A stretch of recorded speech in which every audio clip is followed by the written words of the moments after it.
Hello students, so welcome to Dingwa Academy.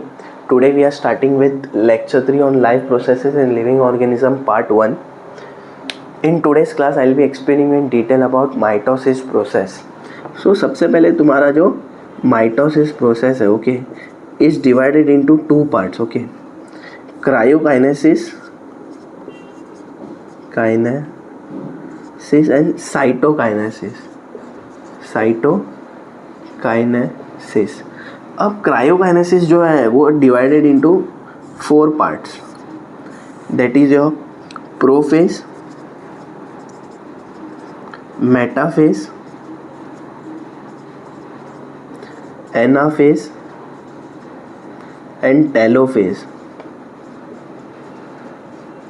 अब तुम्हारा cytokinesis में क्या होता है, मतलब जो तुम्हारा टेलोफेज होता है ओके, टेलोफेज के एंड में जो तुम्हारा साइटोप्लाज्म होता है, मतलब सेल का जो मेम्ब्रेन होता है ठीक है, वो डिवाइड होता है ठीक है, मतलब वो डिवाइड होगा ऐसा और वो कन्वर्ट हो जाएगा 2 सेल के अंदर okay. So that is called as cytokinesis. तो साइटोकाइनेसिस में क्या होता है, खाली साइटोप्लाज्म जो है, साइटोप्लाज्म गेट्स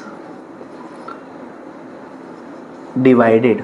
तो साइटोकाइनेसिस के अंदर यही होता है. तो हम लोग हर एक स्टेप को जो है वो डिटेल में धीरे धीरे डिस्कस करते हैं. So first step of mitosis is basically your prophase okay. तो प्रोफेज में सबसे पहले होता क्या है ठीक है, तो तुम्हारा ये सेल है, तो ये सेल के अंदर ये तुम्हारे क्रोमोसोम्स है, ये तुम्हारा न्यूक्लियस है ओके, ये तुम्हारा न्यूक्लियर मेम्ब्रेन है and this are your centrioles okay. तो यहाँ पर सबसे पहले प्रोफेज में होता क्या है कि तुम्हारे जो सेंट्रियोल्स है वो डुप्लीकेट हो जाते हैं, मतलब 1 के 2 हो जाएंगे. जो न्यूक्लियर मेम्ब्रेन है ठीक है, वो धीरे धीरे स्टार्ट करता है, डिसअपियर होना स्टार्ट करता है ओके. और जो तुम्हारे क्रोमोसोम्स थे वो सबसे पहले थिन थे, तो यहाँ पर वो थिक हो गए ओके. और इनके अंदर एक स्पिंडल फाइबर्स भी होते हैं, तो वो भी अंदर ही है ठीक है. स्पिंडल फाइबर्स का एक्चुअली काम क्या होता है कि क्रोमोसोम्स को सेपरेट करना ओके, तो वो हम लोग आगे एनाफेज में डिस्कस करेंगे. तो नेक्स्ट तुम्हारा जो है वो मेटाफेज आता है ओके. मेटाफेज के अंदर क्या होता है कि जो तुम्हारे न्यूक्लियर मेम्ब्रेन है सबसे पहले वो कंप्लीटली डिसअपियर हो जाती है ओके. यहाँ पर न्यूक्लियर मेम्ब्रेन नहीं दिख रही है ओके. और जो तुम्हारे सेंट्रियोल्स है वो अपने अपने ऑपोजिट पोल्स पे चले जाते हैं, मतलब ये समझो जैसे कि फॉर एग्जांपल ये नॉर्थ पोल है तो ये तुम्हारा साउथ पोल है, तो दोनों अपोजिट पोल पर आ गए.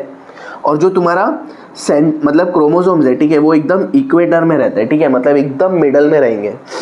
अब यहाँ पर क्या करेंगे कि यहाँ पर स्पिंडल फाइबर्स होंगे ओके, स्पिंडल फाइबर्स. तो स्पिंडल फाइबर्स क्या करेंगे, जैसे कि फॉर एग्जांपल ये क्रोमोसोम्स है ठीक है, तो उसको ऊपर वाले पार्ट को ऊपर लेके जाएंगे और नीचे वाले पार्ट को नीचे लेके जाएंगे ठीक है. स्पिंडल फाइबर्स का ये काम होता है ओके.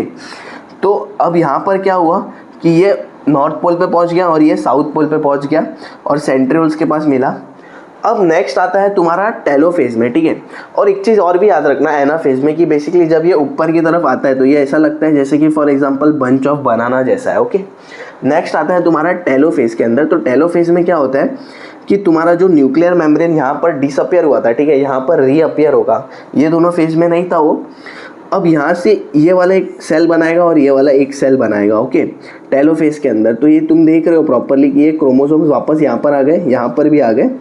ये तुम्हारा एक सेल प्रोड्यूस हो गया और ये तुम्हारा दूसरा सेल ओके.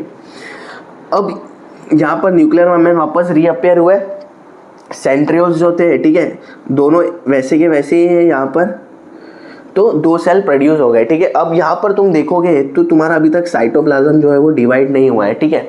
उसके लिए अलग से एक स्टेप कहा गया है, उसको बोलते हैं साइटोकाइनेसिस. तो साइटोकाइनेसिस में क्या होता है, साइटोप्लाज्म डिवाइड होता है ओके.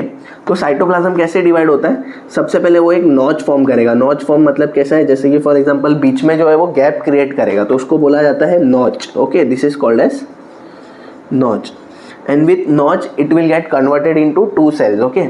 तो माइटोसिस में क्या होता है, 1 cell which is there, 1 single cell is converted into 2 daughter cell, 2 cell daughter okay. So 2 daughter cell. So I hope you have understood properly mitosis process. काफ़ी easy है. This was the last class of today's lecture. Lecture 3 on life processes living organism part 1 meiosis process. I hope अच्छे से तुमको समझा है सब कुछ.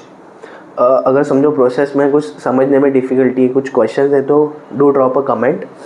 In next class I will be explaining in detail about meiosis process. Okay, actually meiosis process जो है वो तुम्हारे बुक में काफ़ी डिटेल में नहीं दिया है। ओके, तो हम लोग उसको जितना दिया उसको ईजिली मतलब मैं ट्राई करूँगा कि एक्सप्लेन करूँ तुमको, तो लेक्चर फॉर्म में उसको डिस्कस करेंगे और उसके साथ कुछ गिव रीजंस भी हम लोग डिस्कस करेंगे। Okay, thank you.